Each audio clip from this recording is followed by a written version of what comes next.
The moment you realized you were a gay man, you were forced onto the path of the other, so you know oppression inside and out. The calling of otherness has led you on your own hero's journey, and that journey has prepared you for greatness. You are a man answering the call to brotherhood, to conscious sex, and to heart-centered connection. Welcome home, brother. This is the GerleMen podcast. My name is Mike Gurley, and I'm the host and founder of GerleMen.com, a site for gay men and anyone self-identified as the other, designed to help you invest in your own dignity, strengthen your connection with your chosen families, and strive in general society. Now that you've found us, please hit that subscribe button. Today's guest is Sister Unity. Sister Unity and I met more than 20 years ago at a photo shoot where the boys were naked and the sisters were there helping us in a cooking calendar. She drew the Om on my right butt cheek in frosting, and that's how I met this incredible being who later I noticed was providing ritual in unusual places like bars and leather contests. In addition to her hilarity, she has this deep spiritual centeredness that's identified with Hinduism. You'll hear her mention Hamlet, Ram Dass, and Tao, all while making us laugh and leaving us feel better about ourselves in the moment. She listens deeply, and that listening touches people's hearts, especially the hearts of those who know we are the other. Welcome to the episode. Here's Sister Unity. I'm with Sister Unity. Is she here? She owes me money. And, well, this is, I've never seen Sister Unity so stripped down, except for when we first met. Well, we're sitting in a hot tub. What did you expect me to wear? Crinolines? By the way, pass the champagne flute. Let's, check in for a second. We'll just get centered. Okay. And tell me how you're feeling. How am I feeling? It is January 3rd, 2020. Yes. And I have just returned from the holidays with my family. My parents have aged to the point where the children need to give them help. And that is a difficult negotiation with very independently minded parents, and I'm speaking as euphemistically as I can.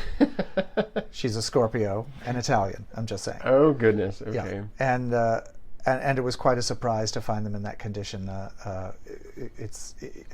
None of us have ever been that old ourselves, and none of us have ever had our parents be that old until they are. And so It is always a real eye-opener, and finding one's footing between abject fear and panic on the one hand, and practical considerations and grounding oneself to continue one's own life in the face of trying to step in and step up and manage the life of someone you love, whether they want you to or not. That's all just a kettle of mutant fish that have been genetically crossed with wildcats. Yes. Yeah. So that's how I'm feeling. That's huge. That's huge. Well, you and I, part of our journey is seeing a lot of people not get old because they died. And it's astounding, because when you and I were coming of age, it was all about AIDS. Yeah. And that was the thing that we thought we were going to lose the world to AIDS. And it turns out, at least tell me of your experience. My experience was that I didn't lose the world to AIDS. I lost 3 people, but I've lost far more to meth and other drugs and alcohol, but far more to meth than AIDS. Isn't that remarkable? Even some people who don't die from it are permanently changed. So we have people like that in our lives. I would kind of like to talk about how being queer, being gay men or the other, it usually sucks. But if we live long enough, I see that ordeal as a positive experience. Would you see either coming out experience? Well, let's just start with coming out. Do you see the coming out experience as a plus for people to answer who've your been question? through it? To answer your question, I need to revise your premise. Okay. For me, it never sucked. There were times that sucked. Okay. But as a general existentialist state, it never sucked. When I came out to my mom, I wrote her a letter, And I had just gotten back from a year overseas. I went to an art school in Florence, Italy. And let me tell you, being queer there did not suck for me. I sucked, and very well, for the first time. That's where I lost my virginity. Florence, Italy. Oh my God, couldn't have been. And I lost my virginity, like full on, in Venice during Carnevale with an Austrian. If your name is Florian Schindler and you screwed a skinny boy from America and you only spoke French all night because it's the only language you guys had in common, hi, call me. I'm in Los Angeles. You were the best. I love you. Oh. That is important, though. Your first experience really was a good one. Oh, the first one. I was like, is Aphrodite like typing this out up in my God. Mount Olympus and writing this? I couldn't believe how fairy tale perfect and romantic and lovely it was. How old were you? I was 20. I was like a couple months shy of 21, and I was like, please God, do not let me hit 21 without having gotten it some.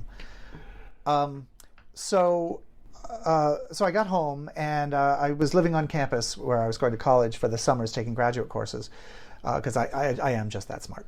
I think I was studying fungal biocommerce with a side of theater, because they go together. Synchronicity.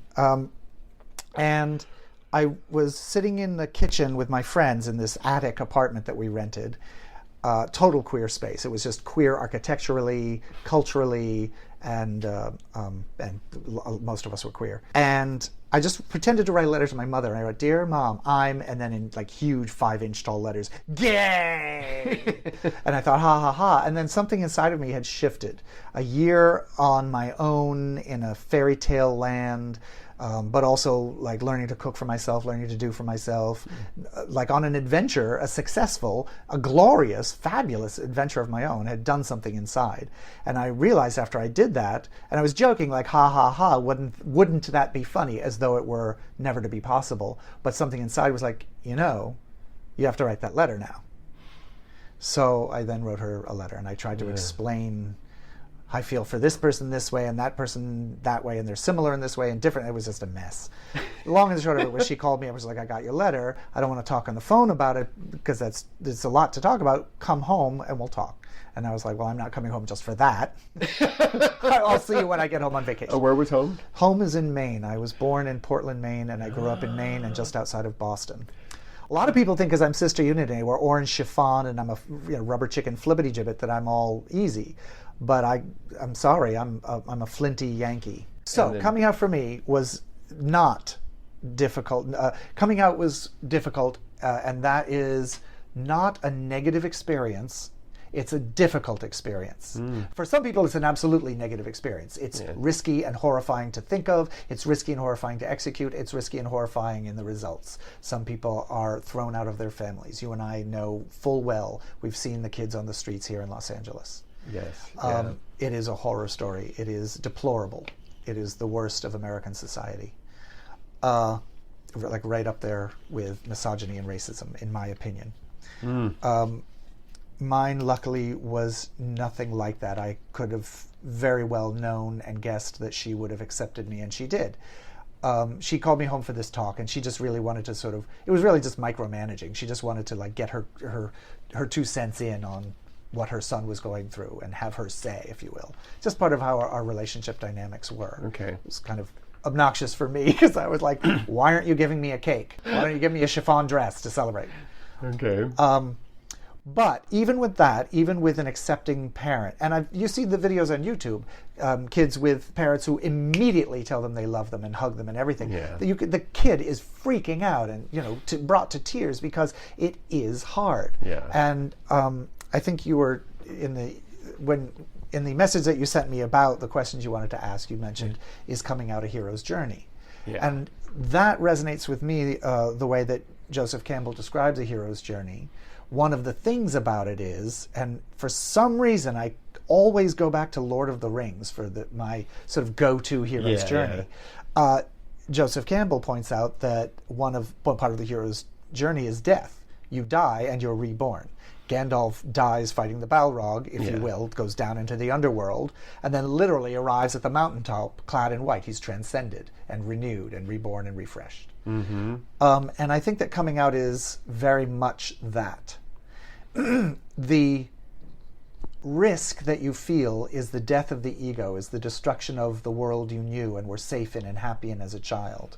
You're being asked to change all that, to destroy it, to shatter a glass of a perfect family, or of you being completely accepted by your parents and that being unperturbed. The boat has not been rocked. And you're like, now I'm going to rock the boat. And I don't know what the result is. And we get varied results. And for those who come out successfully and are accepted by their parents, the rebirth is somewhat easier. For those who are rejected, the rebirth is more difficult. And the success of it after, in the weeks and months and years after, depends on who they are, what their resources are, and how well they can do with those. But it is a reborn into a life that is different than the one prior. They've killed off the old self, and they are now in the new self. And whether that is a pleasant self or not is up to many different factors. Yes, and they meet their. I love these heroes' journeys. They meet the goblins, the monsters, the whatever, and I think that's just so metaphorically appropriate for, especially those of us who came from Maine. I came from Wyoming and Idaho.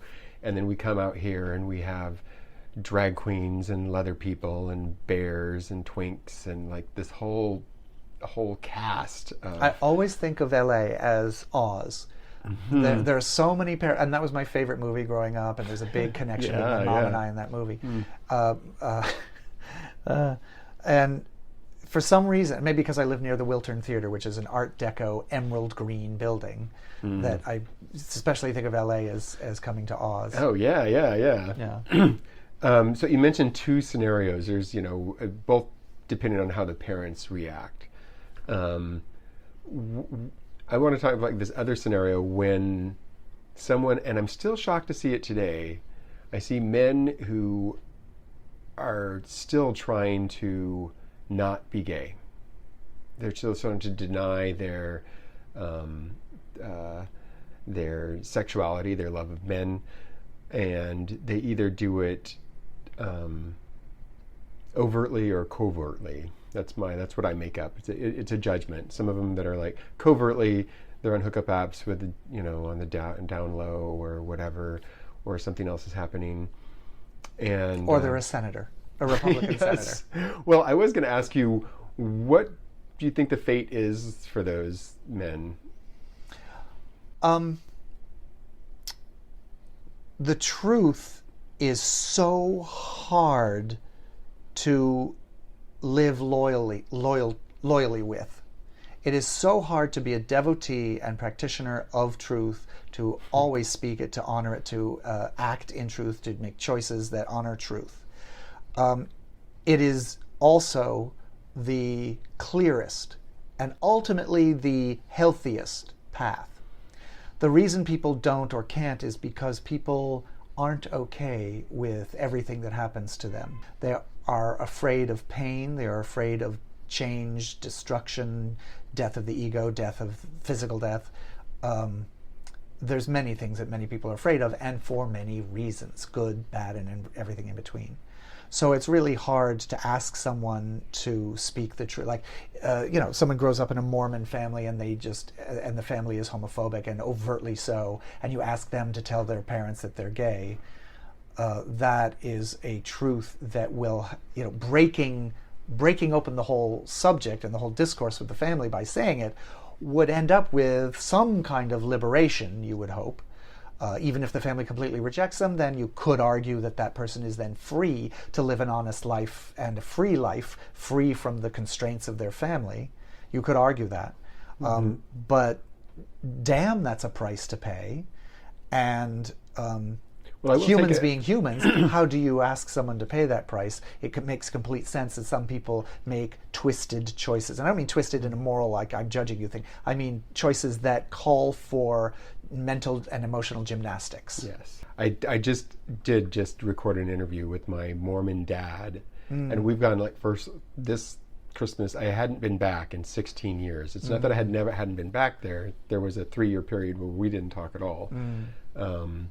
Because it was so hard and difficult and that stuff. But it is possible, and that's not what this interview is about, but we've resolved it and come to unconditional love. I believe, and this has been in my mind for 2 years now, I believe that queer kids of whatever gender and sexual identity, but queerness in the family from the children is the parents' opportunity from God or life or the universe to grow and to know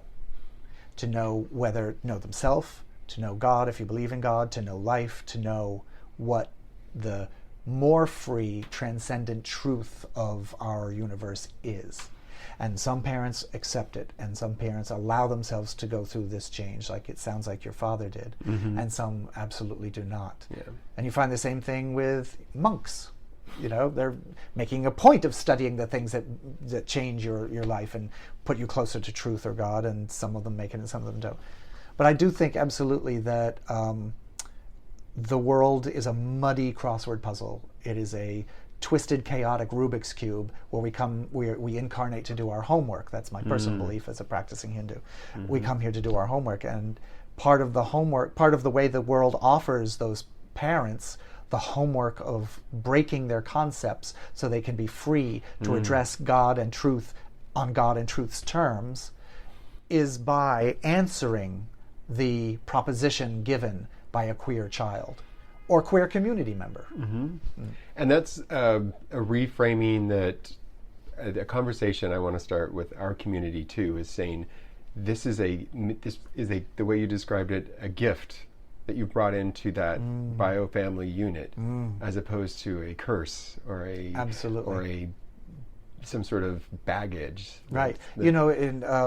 I think we've talked about this before. I was honored to do research on the history of drag for Paramount Pictures, of all things. And the thing that I discovered that was so stunning to me was that across the world, in early urban and pre-urban civilizations, queer men, particularly ones who broke the gender line, trans men, trans women, and non-binary people were all, and just flat-out gay people, were all ascribed the role of spiritual functionary.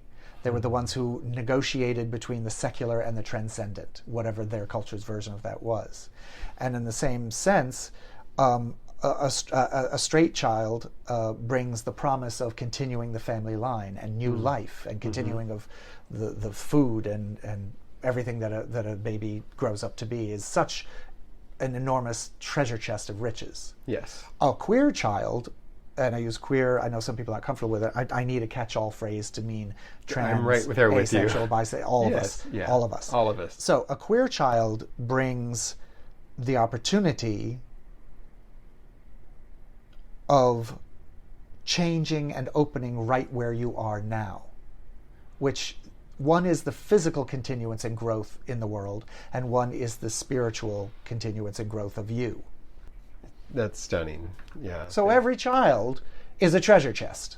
Yes, and you're just saying they bring different roles and joys and challenges. And this said, let me not stick with a binary characterization of cis and het and queer and trans.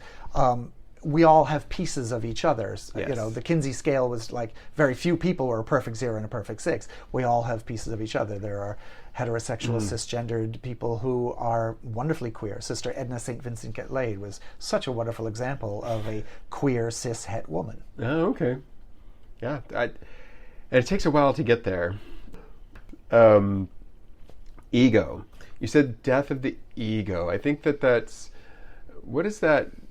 Can you just explain what you mean by that? What the ego is, and yes, and it's how a can box it of be a crunchy good cereal thing? with little berries in them.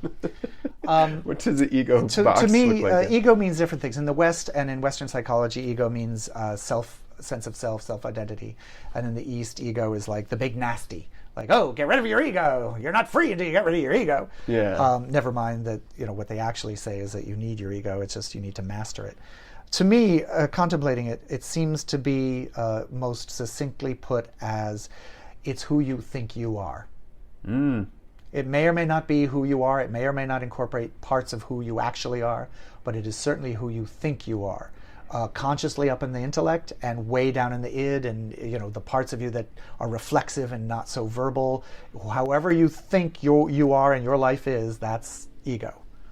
And you're saying that for our best growth is when who I think I am, who I'm very clear about who I am, dies. Yes. Yes. There are parts of it that will remain or come back and be just the same after that you die and be reborn. Usually they'll be, spit shine. They'll have gone through the car wash and come out looking shiny and new. And the parts that you don't need, and the parts that were archaic and unuseful or based on things that were delusion or what they call samskaras, based on sort of impressions of what's happened to you and just sort of clung as a reaction, a continuing reaction, those will hopefully drop away. And you'll be left, what you're left with is the you of you. And that goes on different levels. What you're left with is what they call parabdha karma, the karma that doesn't go away, that you can't burn off with spiritual practices, like I will age, I am in a assigned male at birth body, I am silly because my father was silly and his father was silly, and I wasn't raised by my father, and the first day he showed up when I was 11, it became patently obvious it was genetic, with the same joke, same sense of humor. Okay. So that seems to be parabdha karma for me. So those things remain, and they are who I am, but the difference is I knew I was silly and I constructed myself around that when I was an adolescent and a kid and a young adult, and I sort of went to town with it and made up stuff about myself about being silly and folded it into my public persona and purposefully presented it and used it in very purposeful, intentional ways. I gave up performing shortly after I started practicing meditation and studying Hindu philosophy. I gave it up cold turkey. I bought a one-way ticket to an ashram in India, and I was not silly for like 3.5 months in India. I was turning inward, and I'm sure I cracked the occasional joke. But and when I came back, I had given up performing, and I went to computer school, and I studied programming. Oh, goodness. Right? Like, who are you, and what have you done with Sister Unity? Yes. Is she all right? Is she in an underground bunker under the garage? Where is she? And then something like that. That was a period of time that was about 2 years long, 3 years long. And then somehow I started to feel around, and I happened upon Tim Miller's Gay Men's Performance Art Workshop out at Highways Performance Space in Santa Monica. And I struggled with whether or not to go. A part of me instinctually thought this will be great, and another part of me wanted to stay safe and not go somewhere risky and strange. And it was Eartha Madre, Chris Doggett, who called me up like half an hour before the thing. It was like, you get your ass in your car and you get out there. And I almost got into accidents on the way. And when I got there, it threw open the doors of my life, and queerness came flooding back. And when it came back on its own, and it informed me how I was to enjoy being queer. And it became an identity that eventually led to, and I have to give Chris Doggett credit here, I did dream work with him, and the dream work we did led to the manifestation of Sister Unity. Okay. So, queer magic right there. Sister Unity is partly born of queer magic. How do you like that? Yes, yeah. But it was telling me, the great artists will tell you that this is their experience. Like they say it about sculpture. They see a form in the sculpture and they just have to free it with their chisel. They don't go, I'm going to chisel this rock into this thing. They're like, I see a thing. It's in there. Let's free it. Yeah.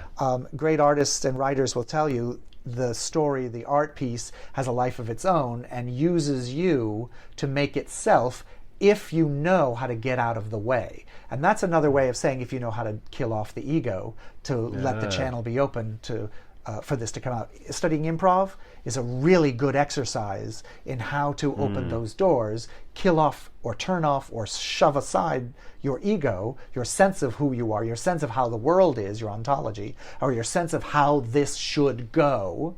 Yes. Get that out of the way and start listening in a state of preparedness, of readiness. And when you are there and you are working whatever your discipline is, you're working with the paint or you're working with your behavior on stage with another performer, you're in the moment responding to the world and responding to your intuitive impulses and letting them come out. So that is the ego-less ego. That is the self in worldly form doing its thing, being you, through you, as opposed to what I'm describing as the ego, your intellect and all of the prejudices and the wants and all the stuff that you've learned to do out of reaction to what's happened to you. The mind, as opposed to the self. Micromanaging. Micromanaging. Okay. The ego is a micromanager. Ah. Yeah.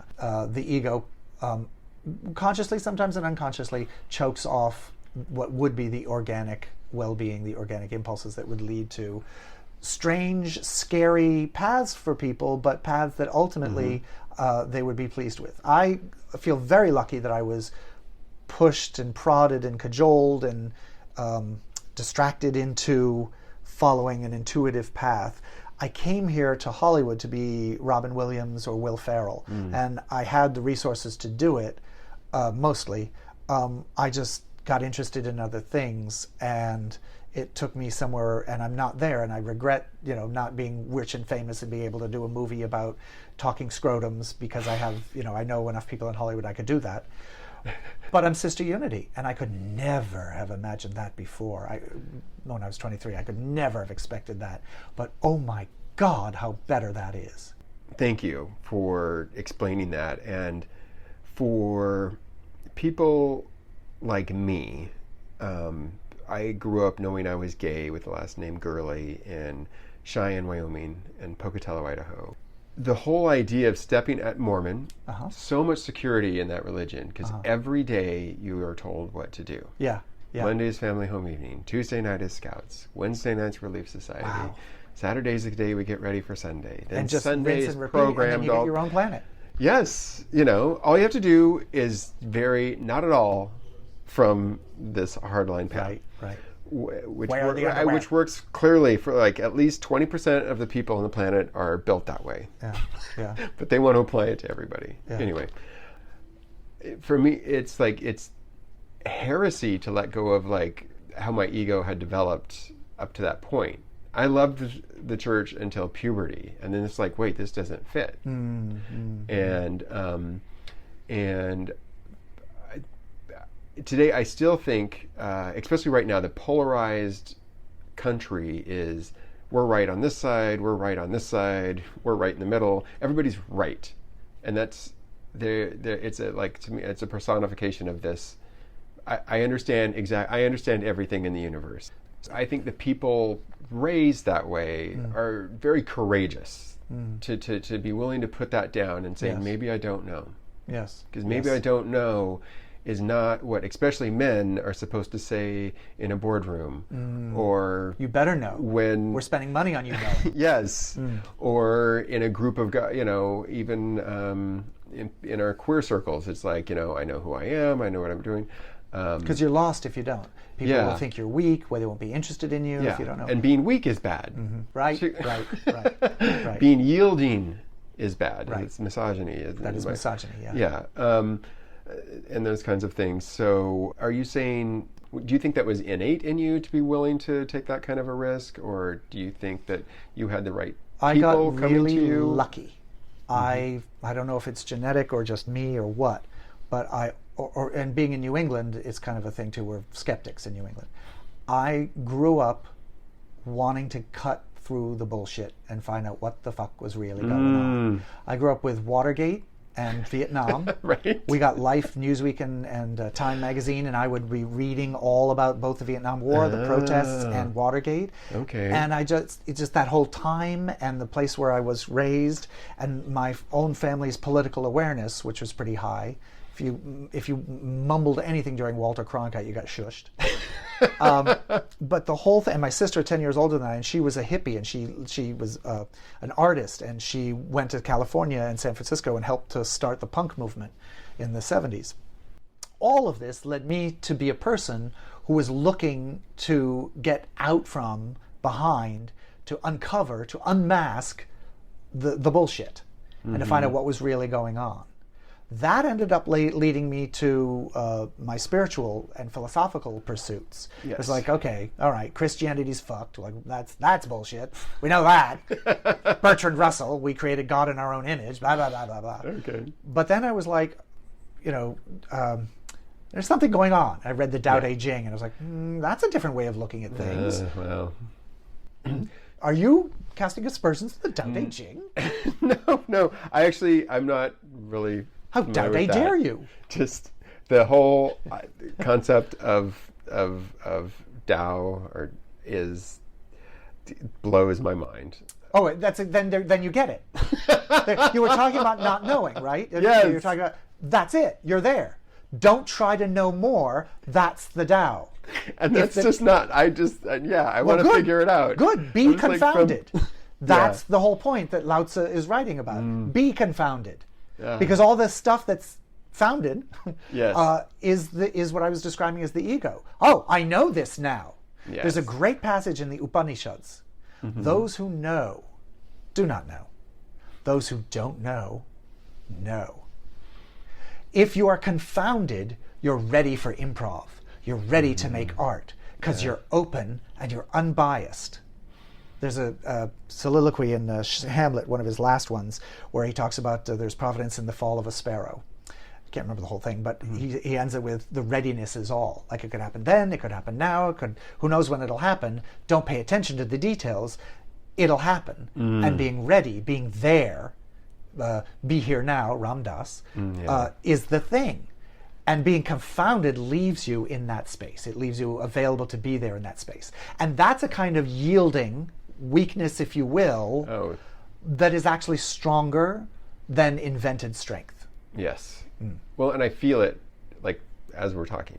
When I was 49, I started getting serious about yoga again, and I dove into that and the Upanishads. And I like blueberry yoga the best.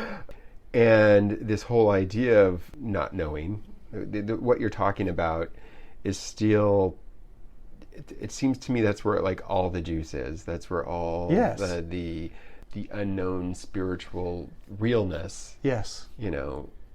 Any truth you're going to find, you'll find so much faster, easier, and stronger when you're in that place, in that state. So many of the great artists talk about this, and the great thinkers say this in one way or another. I just thought of John Steinbeck at the end of East of Eden, and how I think Adam, the father, tells his remaining son, Timshel, this Yiddish Hebrew term that means thou mayest, meaning it's all open and it's all in your hands. What'll it be? It's all wide open.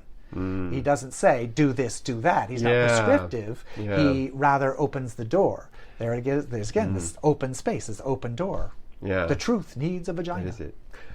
Queers are the people who are not defined as one or the other poles. They're not the male or the female explicitly, if we're talking about gender.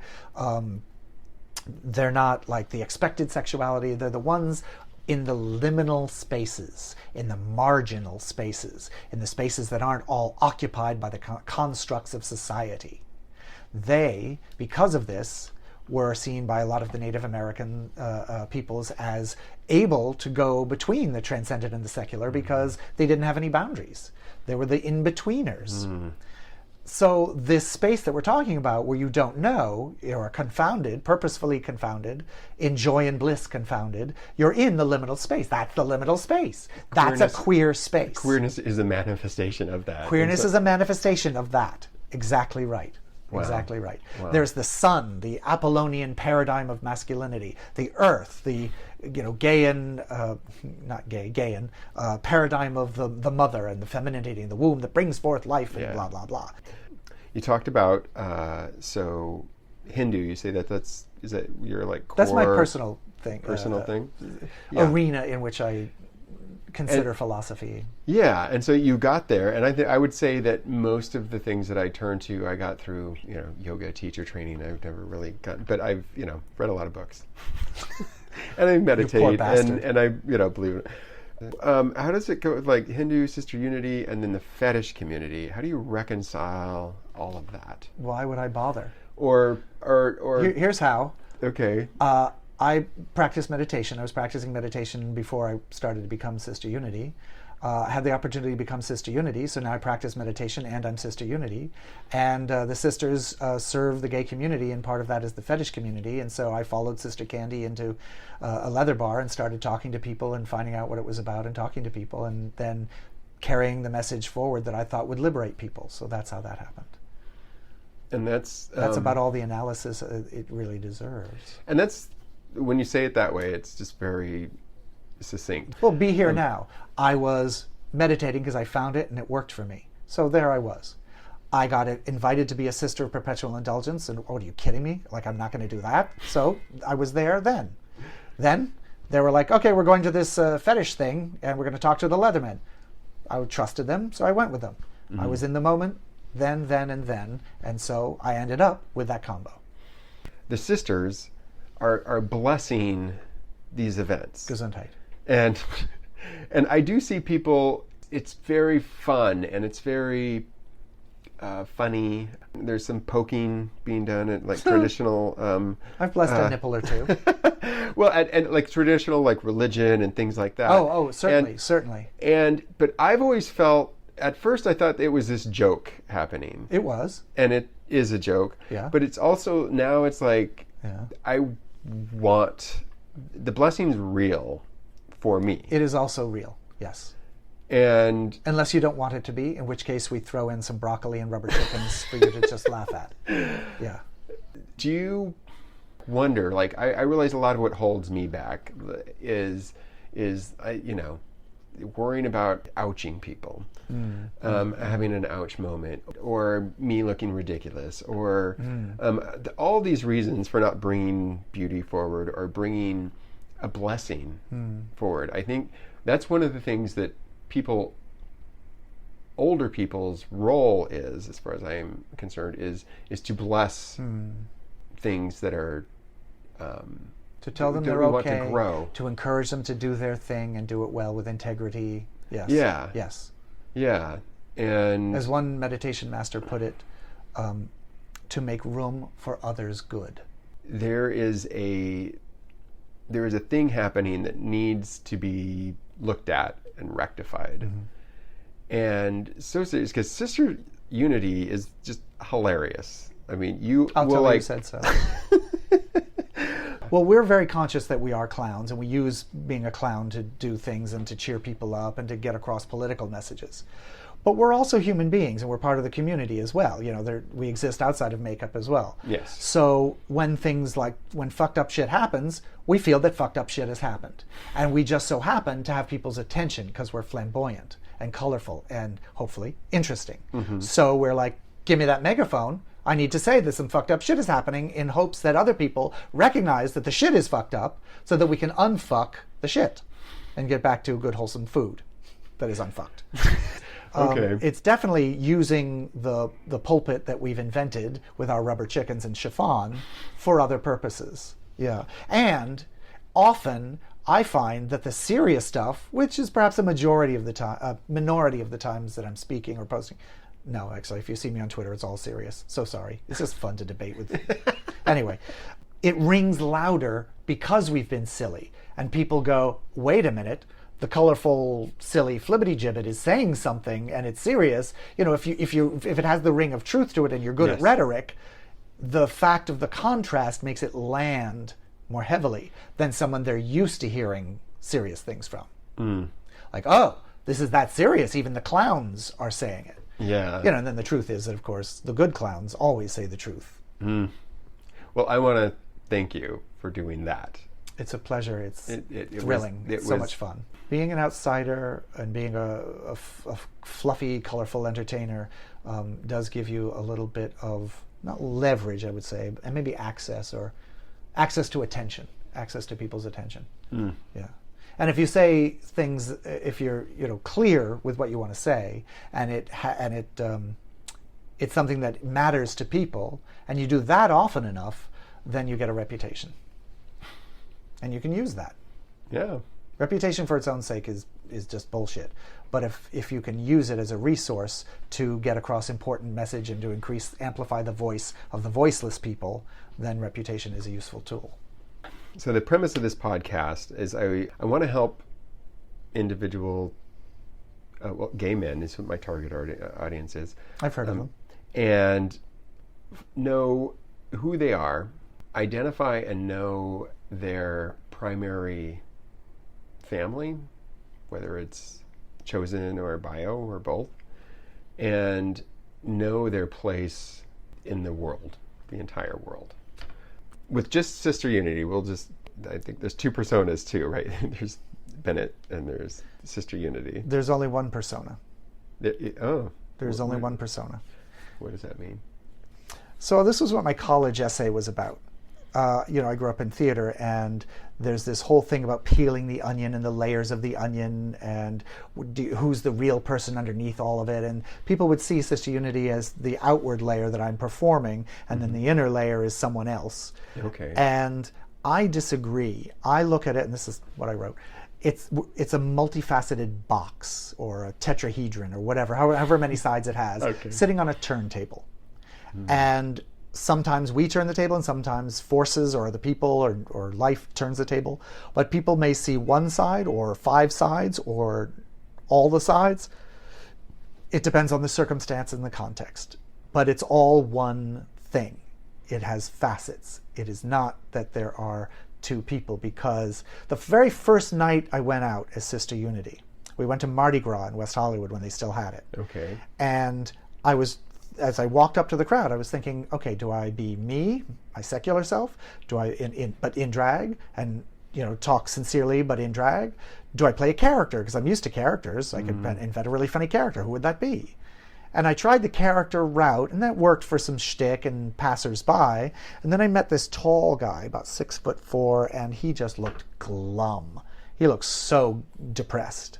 And so I started to talk to him, and it became immediately apparent that what I could offer him came from my own secular life, not from the Sister Unity performance. Okay. And so I talked to him about things that I'd learned from my meditation practice and from my own therapy work, and offered him a few tools that I had found useful, and had to drop the character voice I had been doing because it doesn't play right. Okay, yeah. So I discovered that it is a combination, and context will tell you which to do when. So on stage at the Eagle, I might be like, I can see your underwear, or, being silly. And then there'll be a moment, and the crowd will hush, and I'll be like, and let me just remind you that there are 5,000 to 15,000 of our kids who identify as LGBTATTIOU on the streets of Los Angeles, homeless because no one will let them in to their homes. And you have enough money for that beer, give some money to help these kids, or go volunteer. And so that will be my secular voice, but I'm Sister Unity at the time. So it's all together. It's all one thing together. Awesome. So that's your core person. It's all my core. Yeah. It's all me. Yeah. And then, so who's your core community or communities? Which communities or community would you say is your family? Yeah. Who's going to be at the hospital? Who's going to put you in the ground? Those. It's funny how that varies, isn't it? Yeah. I wish I could say, because my name is Sister Unity, I wish I could say that the world is my community and all blah, blah, well, we're going to get to the world. And I guess you could. I guess I'm getting to a point where, being a Hindu, where I can see everyone as me.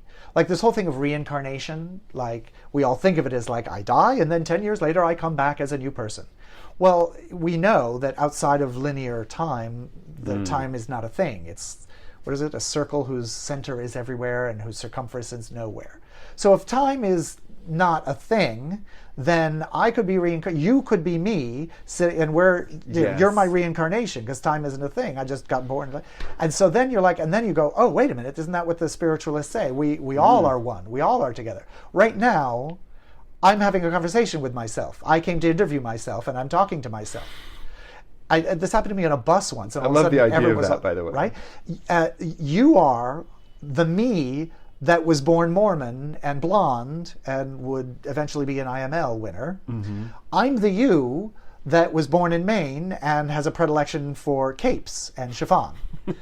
It's not what you, as you think of yourself, ego, but it's just, isn't it amazing that you could also be that person, that similar and different, and that you could also be that black homeless guy who smells like pee, and that black rap star drenched in diamonds, and that Asian comedian who's making it big in movies now, and that obscure elder Polish person who everyone's forgotten about, and they didn't have any kids, and they're in an apartment in Boyle Heights, that are so unlike Mike Gurley you, but that those are you when you are like that.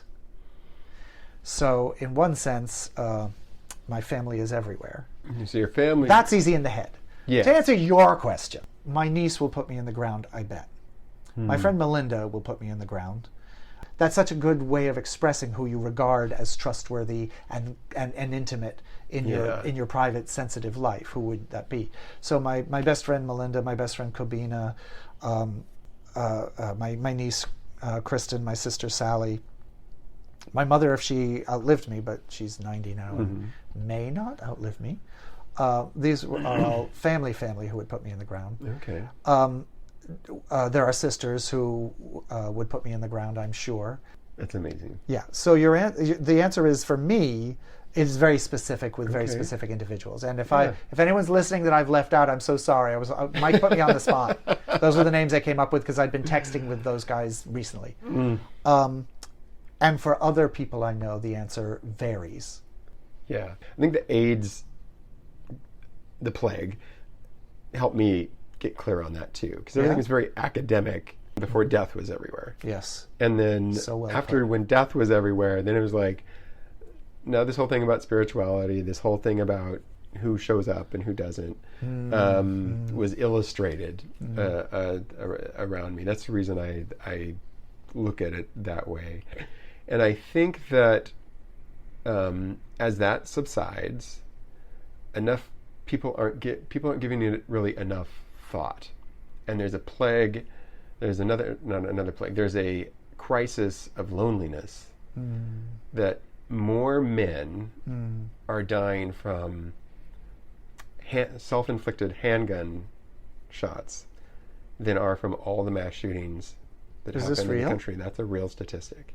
I am sad to hear that. That's alarming. Yeah, it is really, really sad. And so fixable. I think part of it is this core that I need to be this. That's the toxic masculinity that I'm talking about. It's like I can't have feelings. I can't have dreams and wants and fears and loves. And that you're not allowed to share those. That's what I mean. Ask other people to hold them. To hold that space, yes, and to do that. And so that's one of the reasons I'm having this conversation about. So it's like, who are those people around you? And if they're not there, then let's start. I want to encourage people to identify those people and then bless them when they do spend time with whoever they are. I have my best friends, a couple members that I call my family, have created this world of, they're very, very close, and they're making porn, a lot of, but they're doing it in a different way, which is just like they all like each other. And if they don't like to hang out and play exploding kittens and these other things, like go on boat trips together, then they're not making porn with each other. And they're actually, like, and a friend of mine just was in the hospital, and these are the people who showed up. And so and some people wouldn't say I don't have a family, and I want to look at those guys like, you do have a family. You are showing up for each other. You are. It's a loaded word. We've tried to make it mean something broader than it did to adjust to our situation. We queer people. And it works sometimes, and it doesn't work sometimes. For me, I never felt like the people who weren't my family were my family. But maybe that's because I have family who are close to me. And so I feel like I'm betraying them if I do that. I was lucky. I never got kicked out of my home. So that question for me is confusing and difficult, because I do have family, but when the one moment when I felt like I might not have family, I was like, well, who's going to be my family? And I didn't have any romantic people that I could turn to as family.